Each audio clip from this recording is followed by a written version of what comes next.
Hi everyone, my name is Frank Zhang and I'm a postdoc fellow at the Flatiron Institute Simons Foundation.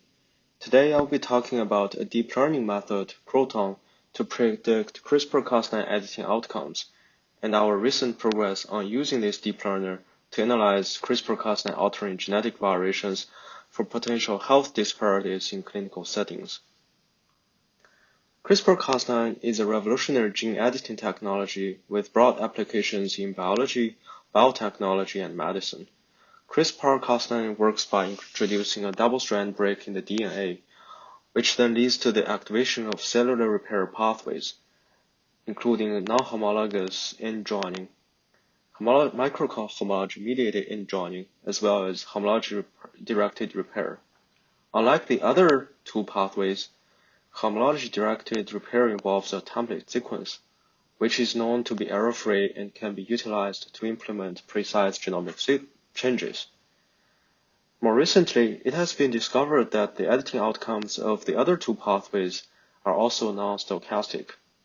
It is known that their outcomes are determined by the local sequence context, but the exact biological mechanisms underlying different editing outcomes is still not well understood. This is why we and other groups have turned into machine learning to predict template-free CRISPR-Cas9 editing outcomes. Prior to CROTON, there exist at least 3 CRISPR-Cas9 editing outcome predictors: identify, forecast, and sprout. All of these methods are reliant on existing and also incomplete knowledge because they require both feature engineering and model engineering. In the CROTON work, we propose an alternative automated approach, and we train our model on the datasets that the previous works generated. We split approximately 40,000 forecast data points into training, validation, and testing. And because forecast data was using synthetic guide-RNA CRISPR target constructs, we also tested CROTON on the sprout dataset, which was the in vivo primary T cells. So human primary T cells have been widely used in therapeutic cell engineering. So essentially, for our model, the sprout dataset was a held out and independent testing dataset. So in other words, the first objective of this presentation was to create an automated CRISPR-Cas9 editing outcome predictor, which we have named CROTON. As you can see in this image, CROTON was trained using these raw one-hot encoded sequences, which represented the target sequences of CRISPR-Cas9 editing. CROTON processes a particular 60 base pair sequence and then outputs a list of these six editing outcomes. So 1 base pair insertion and 1 base pair deletion, as well as the total deletion frequency and the range of frame shift frequencies. So notably, since these editing outcomes are intercorrelated, we chose to utilize a multi-task learning framework, which can outperform single-task learning by leveraging features that are derived from multiple predictive tasks. So here is a closer look at how CROTON, which stands for CRISPR Outcome Through Convolutional Neural Networks, was created using a highly automated machine learning pipeline. To automate feature engineering, we utilize the deep convolutional neural networks, which can extract features from the raw input DNA sequences. And to automate the model engineering part, we leverage neural architecture search, or NAS, which is a type of automated machine learning that can generate deep convolutional neural networks. In particular, for NAS, we used the Amber Python package, which has been previously published and fine-tuned for applications and modeling for biological genomic sequences. So we compared CROTON to other expert design models on their predictions for the sprout T cell dataset. So showing these tables are the values describing the correlation between the predicted values and the actual sprout data.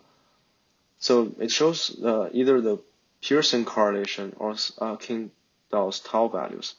And overall, CROTON substantially outperformed all models on most of the tasks. Notably, CROTON also performed on par or even better than Sprout, which is trained on the Sprout dataset, while the same dataset was completely held out for Croton. And this demonstrates that our automatically created model Croton was able to generalize for this task extremely well. Now, since Croton was performing so well and does not utilize any manual feature engineering, it was important to elucidate how Croton made predictions from the raw input sequences. Towards this end, we conducted in silico saturated mutagenesis. So here are some representative plots. Essentially, these show the average importance values for the Croton model computed over multiple sequences in the test dataset. So importance values are assigned to each nucleotide on the input sequence, and the larger the latter, the more important the nucleotide position is. Consistent with prior reports, the positions of the nucleotides that are relative to the PAM site are the most important to CRISPR-Cas9 editing outcomes. In particular, base pairs upstream of the PAM site are regarded in general the most important. And we can also see that among different tasks, for example, the more complex frame shift prediction, it tends to use a larger sequence context versus for simpler ones, such as one base pair insertion, it's really using a very restricted and focused sequence region. This brings us to our second research objective, Croton analysis of Cas9 altering genetic variations. So we used Croton to explore how naturally occurring genetic variations can affect CRISPR-Cas9 editing outcomes in a clinical and population-stratified context, investigating the effects of genomic variants in patients.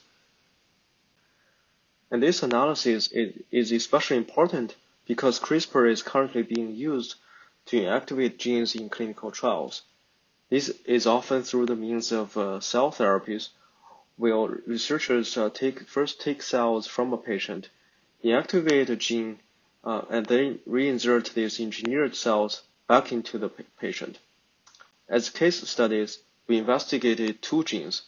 So CCR5 is a gene that has been edited by zinc finger nucleus-mediated editing in autologous CD4 T cells, which has been successfully conducted in HIV-infected patients and demonstrated that genome editing of this CCR5 gene may be effective and safe for human AIDS treatment.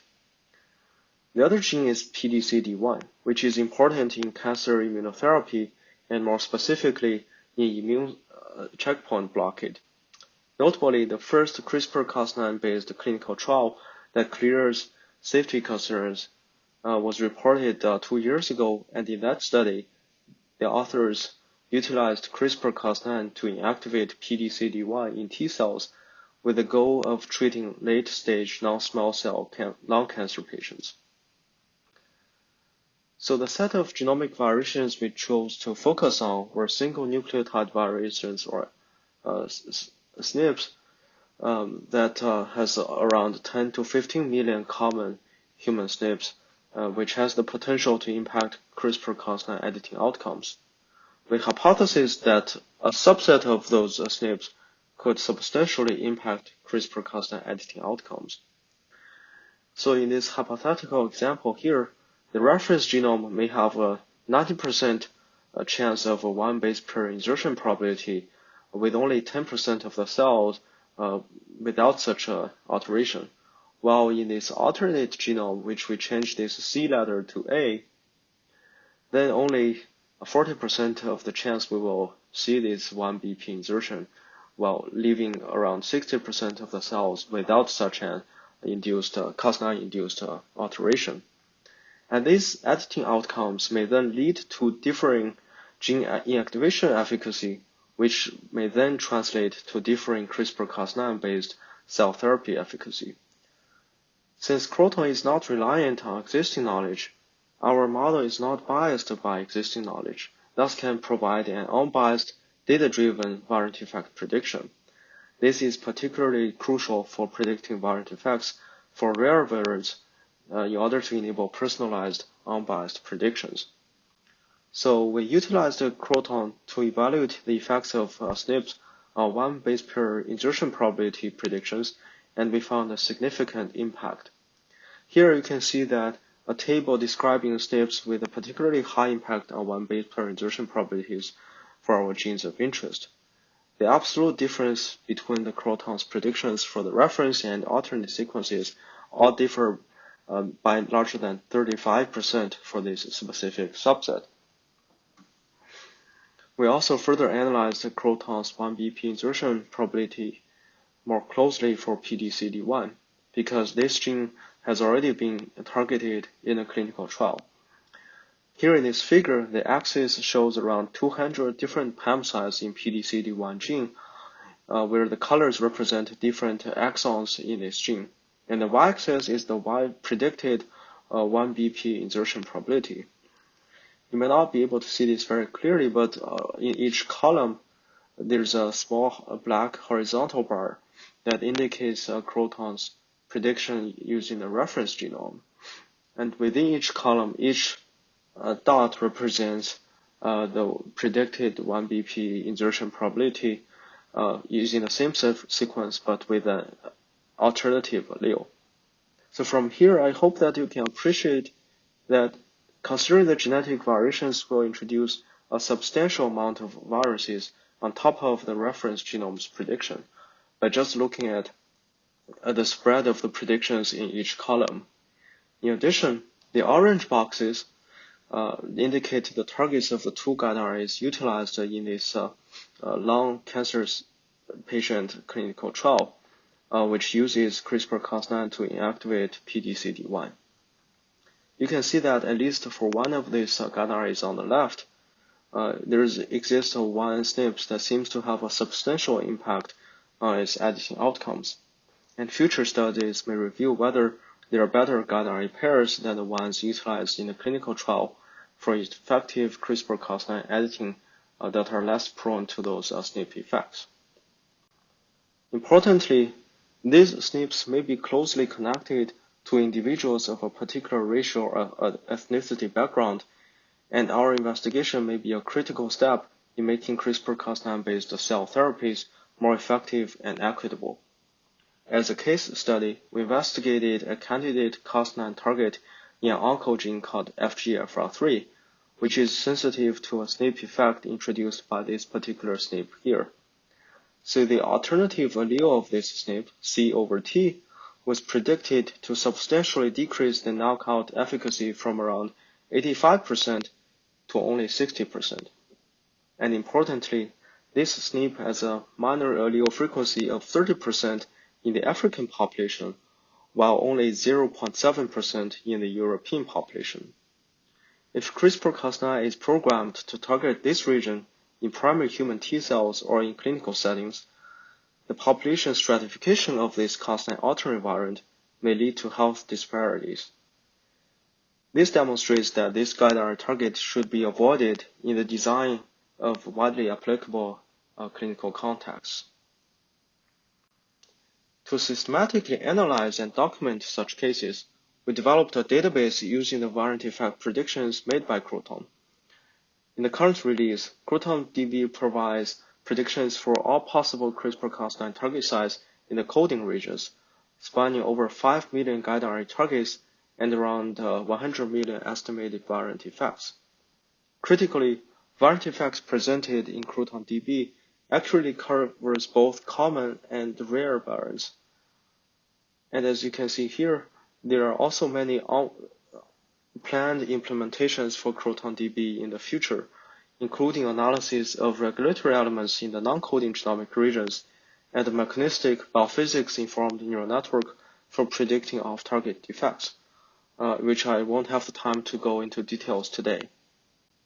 So in the current release of CROTONdb, a user can query gene symbols or genomic intervals and retrieve the predicted defects of all SNPs presented in the region of interest for CRISPR-Cas9 editing outcomes. CROTONdb summarizes query predictions by comparing to genome-wide statistics of variant load and variant effects, so that users can easily identify and then avoid gene regions where SNPs have large impacts on CRISPR-Cas9 outcomes.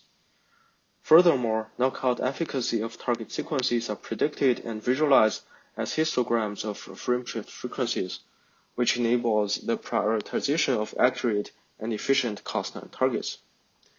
In this example shown here, we queried a guide RNA used to knock out a gene called CD33 reported in a previous preclinical animal experiment.